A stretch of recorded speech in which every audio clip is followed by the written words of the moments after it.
Subscribe to our YouTube channel and don't forget to press the bell icon to get all the latest updates. So it's only after coming to the COVID facility at Mumbai's NSCI Dome that I actually discovered, and I didn't know this, that X-rays are a good clue and a good filter to see whether someone has COVID or not. And we're standing on board a mobile X-ray facility. What exactly is that? Let's try and understand that. What is a mobile X-ray facility? So I understand this is a bus. It goes into hot zones, and then what happens? Like, I know we're standing in front of an X-ray machine. What happens? So the idea is that COVID is a disease which affects the lungs the first, right? All of us knew that. So the best way to diagnose that was CT scans. Now we very soon realized that the CT scans didn't really, you couldn't do CT scans in everybody, and if you had one positive, one negative patient, to sanitize that area would take a lot of time. So very soon we realized that within 5 days to 8 days, if you were COVID positive, your X-ray picked up signs which are very suggestive. So where would the person stand? Like, how would it work? So if Why don't you tell Yeah. us? So the person will stand like this. Why, yeah. Yeah. Can you just look at our camera and tell us? Yeah. So the person will be facing back towards the probe. His hands would be on his pelvis.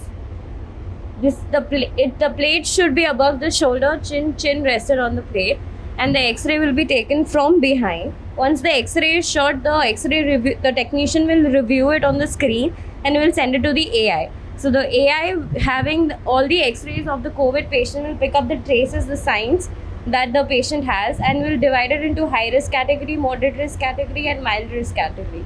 We also have a swab booth there in the. So let's just go forward. So basically what you're saying is that if somebody's X-ray looks prima facie like they could be COVID positive, and if you turn around, you can see these giant gloves and the sanitizer, and that's for taking the swab, right? Yeah, so the doctor stands on the other side of the booth and will wear gloves, put his hands in the gloves, sanitize it. The patient will sit here with a chair and the swab will be taken of the patient. So the X-ray, would you call it a filtering mechanism? So X-ray will be more like a diagnostic mechanism, not necessarily, because we are picking up the signs early. Plus, it is cost effective. It is easier. It's less time consuming. So it's better for mass screening and picking up the signs early in the course. What have been the results so far? What have you all seen? Like, has this really worked? See, the X-ray has really worked well for mass screening because this van is a mobile van. It goes to all the areas, the containment zones. We get people out. Now, it's not possible to swab everybody, but you can X-ray everybody. It's easy to sterilize and sanitize, unlike a CT machine. And what has happened is, suppose we take about 100 X-rays. They're uploaded on the cloud. The artificial intelligence is used to segregate them, minimum, moderate, high.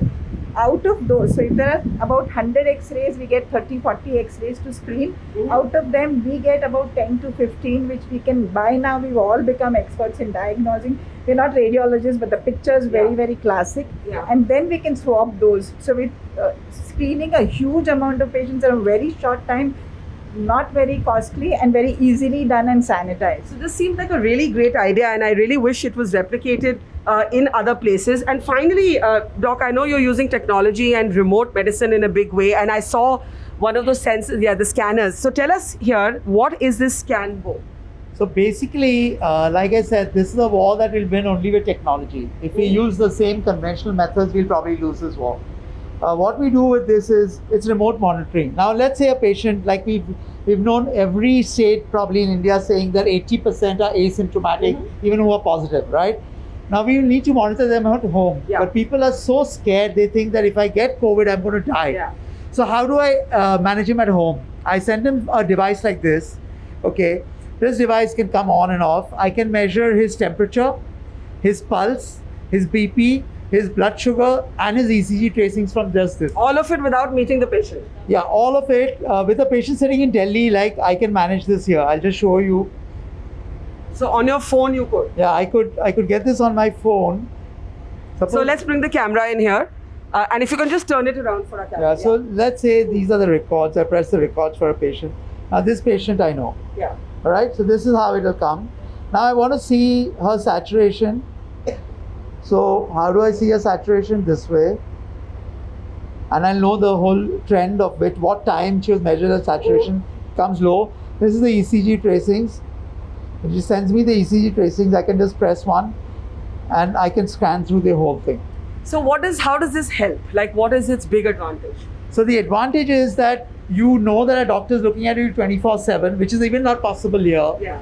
You know you are in the comfort of your own home. Yeah. You can eat your own food. You don't have to face someone who's intimidating with all that kind of hazmat suits.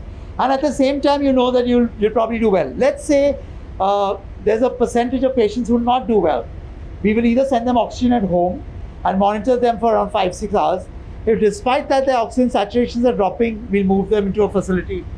That will decrease the load of the number of people hitting hospitals. We'll have more hospitals for really the people who deserve it. So the line that really stays with me here is we will win this war only with technology. And I think a lot of these great ideas here need to be adapted and replicated nationally. They're simple ideas. They're driven actually by common sense. They're not very elaborate. For example, the use of X-rays on a mobile van going into congested areas, especially with the delay that it takes in sometimes getting test results, the shortage of kits. This is a great idea.